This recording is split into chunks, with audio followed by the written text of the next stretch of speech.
Up until this point, I've already shown you many of the path effects that you can use within Inkscape.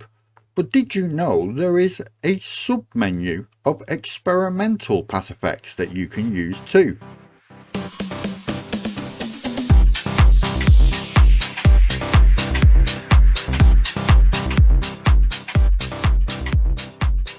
Hello my friends, Rob here from Button Press Graphics, back with another Inkscape tutorial, and today I'm going to be going over the experimental path effects. Now if you didn't know about the experimental path effects, do not fret, because I didn't for the longest time. So today I've been playing around with them and I thought I would show you exactly what they are. So without further ado, let's get started. Now before you start using the experimental path effects, you need to have them enabled, and by default they're not. So first off, let's open up the path effects menu. You can do this by going up to Path and scrolling down to Path Effects. Give that a click and this menu will open up right here. Now if I just select this object that I have here, which is just a group of shapes for my logo, I'm just going to come to the drop down for the path effects. Now as you can see, normally we get Edit Tools, Distort, Generate, Convert, but at the bottom right here there are 9 more called the experimental path effects. Now if you do not have them here, that means you haven't got them enabled. So in order to enable them, you need to come down to this button right here. This is your Preferences button. Alternatively, you can find it by going to Edit and then scrolling to the bottom where Preferences is shown, or you can even double click the Select tool.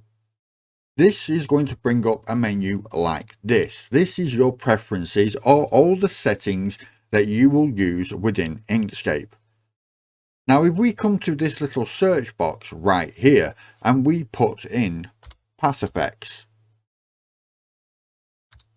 you will see these two options appear. If this option here is not checked, then you will need to check it and then restart Inkscape. Once you do, the experimental path effects will appear. For most of these experimental path effects, you're going to find that they work best with the strokes that you use when using the pen tool. So we're going to go to the pen tool and I'm just going to create a 3-point line. That means we start with 1 point, we click another, and then we end with the final point. Now of course mine's still connected. You can either press enter or you can right click and that will end that path there. Now the first one I'm going to show you is Angle Bisector, which is this one right here. Now what this has done is it's given me an angle that comes directly in the middle of the both points. Now in order to see this correctly, as you can see, the stroke that I originally made is still there, but it cannot be seen. Well, you can remedy this for all of the path effects I'm going to be showing you in today's video by going to your node tool and then coming over to this option. As you can see, my option is enabled, but if yours is not enabled, give that a click, and as you can see, if it's invisible, that will make the path visible again. Now what this path effect is doing is simply creating a line that is dead center from the center point that I created and the two end lines. So no matter where I move these two nodes, this is going to be going from the center at a perfect angle. Now the options on this path effect are your length on the left and your length on the right. This could also mean the start and the end. Now if I was to put 50 on this, for example, as you can see, it has now extended from this end of the line. And of course, retrospectively, if I was to say 500 for this one, it will make it twice as long on this end right here. Now the next path effect that I'm going to be going over is circle, but in order to show you exactly how this works, I wanted to use this hexagon as an example. Now what I'm going to do is I am going to use the pen tool again, but this time using the snapping tool up in the top right corner. I'm going to snap onto the center of this hexagon and bring this out to the edge. So by using the center of this shape and going out to the outer edge, this is going to create a circle which is going to go around this hexagon perfectly. So I'm going to show you what I mean. I'm going to come to my path effects, select circle, and as you can see, if I zoom in, it has given a perfect circle. So what your line will do is give the diameter from the center of the circle to the outer edge, and then Inkscape will work out the rest for you. Now you can of course move these nodes in any way that you want. You can even have it snapping on to the center of the straight edge to have the circle sitting inside instead of outside, like so. Also, it is worth mentioning that you can add as many nodes as you want onto this line, but it does not matter. It will only pay attention to your first node and your last node. Next, in a similar fashion to the circle path effect, circle by 3 points will do the same, but will use 3 points, as you can see right here. And no matter where you put each of these 3 nodes, the circle is going to reflect where you place them. So you can get some very, very cool effects. And if you want to place a circle around an object that has 3 points, say a triangle for example, then you can get exactly the shape that you want. For this next path effect, this is something that's already within the extensions, but this one will create something a little bit similar. I'm just going to create a zigzag line with my pen tool. I am going to right click so we can end it right there. Now as you can see, there are 7 points. 1, 2, 3, 4, 5, 6 and 7. Well, using this stroke here, I can enable Extrude. So I'm going to come to my path effects menu, select Extrude, and we have something that looks like this. Now by going to my node tool, now as you can see, we get the red baseline right here with the 7 nodes, but we also get these 2 extra nodes as well. Now the bottom of these 2 is going to represent the angle, and by moving this around we can extrude the shape. The closer we are, the further away, will all be in relation to this node right here.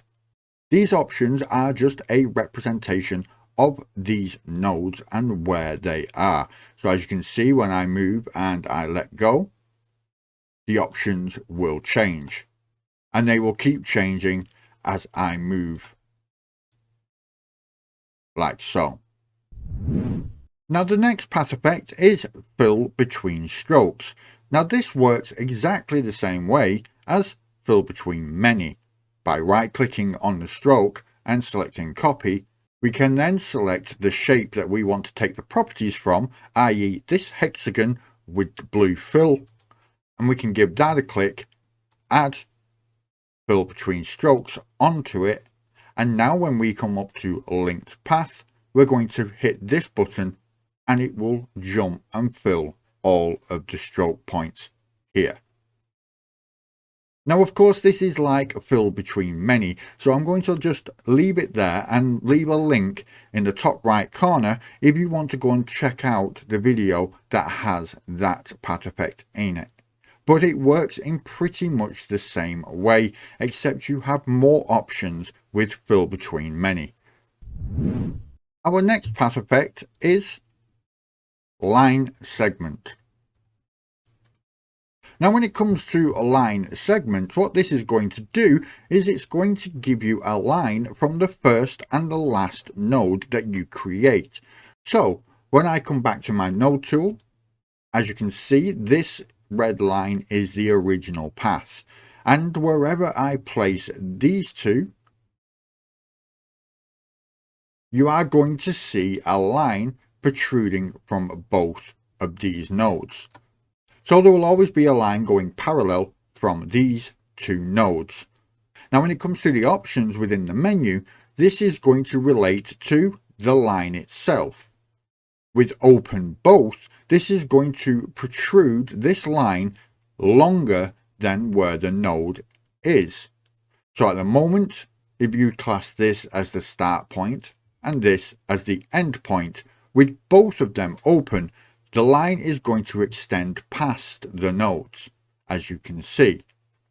But if we used to select this drop down and we put closed, now it's going to stay exactly where the nodes are from one point to another and not go any further on. Alternatively, you can also select to just open on the end or open on the start. And as you can see, you can chop and change to whatever your needs require. And when it comes to any of these path effects, in order to select them and finalize them, you simply go to Path, Object to Path. And there you have it. You now have your line. Now when it comes to parallel works in pretty much exactly the same way as the previous path effect, except with this one, if we go back to our node tool, as you can see, there is now an extra node. So the first node and the last node are still going to dictate exactly which angle this line takes. And of course you can set the offset and the left and right length of each. Now it is not going to extend by an indeterminate amount. It's going to allow you to manually set whatever amount you want. So say we go 250 for this one. As you can see, this is now extended the start line on the left far longer than the right. Also, you can use this node to click and drag and place this line wherever you would like. So say if we have this. Now I have snapping turned on. Now say I wanted to have a completely straight line going from these 2 points. Well, I can snap these 2 edges and get the exact straight line that I want. Now alternatively, if I say I want the straight line but I want it coming from this point at the top, you can do exactly that. And you want the line to be the same length on either side, again, you can just alter the parameters as you see fit. Now, like angle bisector, this is the perpendicular bisector. If we come back to our node tool again, as you can see, this has now given you the perpendicular line, but it will go from the first and the last line. And no matter where we go, it will always be in the center of that stroke, and it will always have the angle going perpendicular to the angle between these two right here. So if we was to cancel this and I was to use just a 2-point stroke, like so, as you can see, it is always going to cause it to go perpendicular to wherever I place these 2 nodes. And lastly, we have a tangent to curve. Now what I'm going to do is I'm going to duplicate this just to make it easier for you to see when you're watching this video, because this will, for all intents and purposes, it will vanish. It will not be visible on screen. So what I'm going to do is I'm going to simply take off the fill. I'm going to duplicate this, and then with that duplicated, I am going to go to my path effects, tangent to curve, And now, as you can see, the copy is still in the background and you can still see where the circle was. However, what this path effect has done is it has drawn a line going from the outer edge of the shape. Now, if we go back to our node tool, you will be able to see that I can extend both areas of the line, and I will be able to take this center node of the line and circle it around the circle as many times as I need to get the exact angle that I need to. Now we can do the location along the curve right here. We can do the angle right here. So we can offset the angle as well, say 10. Now we've offset the angle, as you can see, it's slightly clipping inside the circle. If we go even further and go to 50, you can see that it is now going to offset it like this. However, it is still going to always stay with the same angle no matter where we put this line. The length of the left and right is exactly what we were tweaking at the start, where you can tweak the length of the line. As you can see, as I took them down, these went down as well. And that's pretty much how this one works. This has been a lot of fun for me because I have got to play around with some path effects that I didn't really know existed until recently. So if you find some decent ways of using any of these path effects, please let me know in the comments. I would love to hear what you intend to do with them yourself. Did you know that you can become a member of the Button Press Graphics YouTube channel? Well, now you do. You will get a lot of added benefits and you will directly support the channel, enabling me to make much better content in the future. Also, you can send in your artwork into the Creative Corner. This is a regular section where I will showcase your work in a future video. But for now, thank you so much for watching. I really do appreciate it. I'm going to bid you all a fond farewell and I will see you next time.